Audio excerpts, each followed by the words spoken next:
Freud's theory of psychosexual development claims that as we grow up, we pass through 5 critical phases. Our sex drive, which Freud called the libido, focuses in a different erogenous zone at each phase. The phases are called oral, anal, phallic, latency, and genital. If our experience during any of these phases was traumatic, we might develop fixations later in life, such as neurosis, dependencies, addictions, or depression. The oral phase, age 0 to 1. In the first year of our lives, we discover the world through our oral senses. Our main pleasure comes from sucking our mother's breast or a bottle. The conflict that occurs now is the weaning from our primary caregiver. Hans is weaned off his mother's breast without trauma. Ernst's mother stops feeding him within 4 months of birth, which is too early. Ida is often left alone crying when she is hungry. Hans becomes a healthy and independent adult.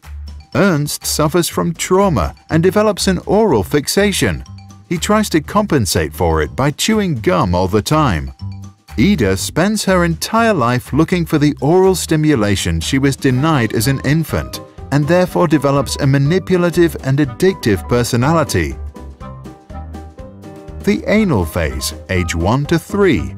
The primary focus of our libido at this age is the control of the bladder and bowel movements. We have to learn how to use the potty. Hans' parents praise his attempts to use the toilet and encourage him to learn at his own pace.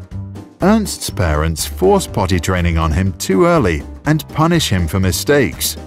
Ida's parents neglect any efforts at potty training entirely. Hans develops a competent personality and a good and balanced relationship with authority. Ernst develops an anal retentive personality. He becomes an over-controlling and stingy adult with disgust for his own body and a tendency to obey authority. Ida develops an anal expulsive personality. She becomes messy, disorganized, inconsiderate of other people's feelings, and rebellious against authority. The phallic phase, age 3 to 6. Our libido now turns to the genitals as we discover the differences between the female and the male gender. The boys' conflict in this phase occurs as a rivalry with their father, also called the Oedipus complex. Ernst and Hans desire to possess their mother and fantasize about getting rid of their father. But they know that their father is stronger and fear being punished for their desire. Freud called this castration anxiety. Ida experiences penis envy. She believes that a penis is the key to power and domination and also wants one. Hans' father was very present during that phase. Later, Hans resolves this conflict by identifying strongly with him. He learns to take on a male role. As an adult, he respects both genders. Ernst, whose father was absent during that phase, fails to develop a strong sense of manhood. He has a mother fixation and is not sure about his sexuality. He also tends to be aggressive towards women and constantly needs to compete with other men. Ida, like all women, maintains her penis envy for the rest of her life, which in her case causes an inferiority complex towards men. Latent phase, age 7 to 13. In this phase, our libido is suppressed as our sexual energy is being sublimed into developing life skills. Our superego strengthens, and we strongly identify with social values, same-sex heroes, and friends. Hans follows many hobbies. Ernst loves learning at school, and Ida makes lots of new girlfriends. There is no real conflict in this phase. All 3 of them benefit for the rest of their lives from the skills they developed during latency. The genital phase, puberty to death. Once we reach puberty, our libido starts to become active again and we develop an interest in sexual partners. Hans, Ida, and Ernst face the challenge of balancing the sexual desires of the id and the needs of the superego to obey social norms. The development of a strong ego helps to find a compromise between the two. Hans, who has experienced a childhood without much trauma, succeeds in building a strong ego. He is disciplined at work, has a loving relationship, and a fulfilled sex life.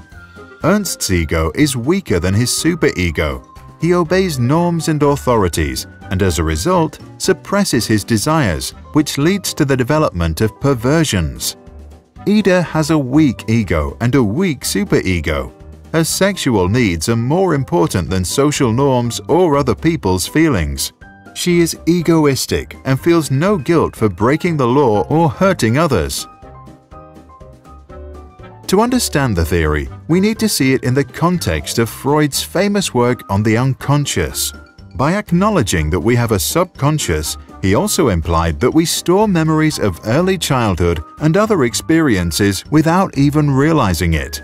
These past experiences then unconsciously influence our behavior on a daily basis.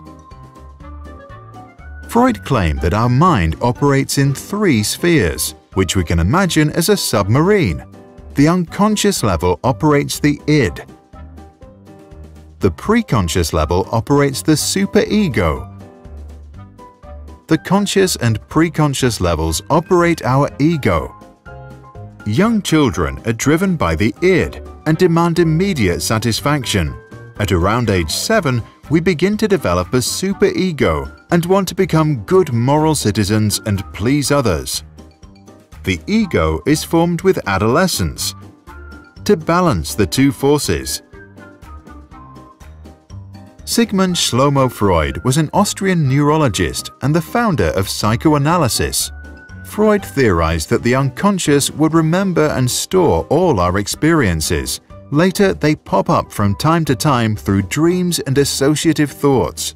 By revealing traumatic memories and desires through conversation, we can free ourselves from our neuroses and live a more healthy and fulfilled life.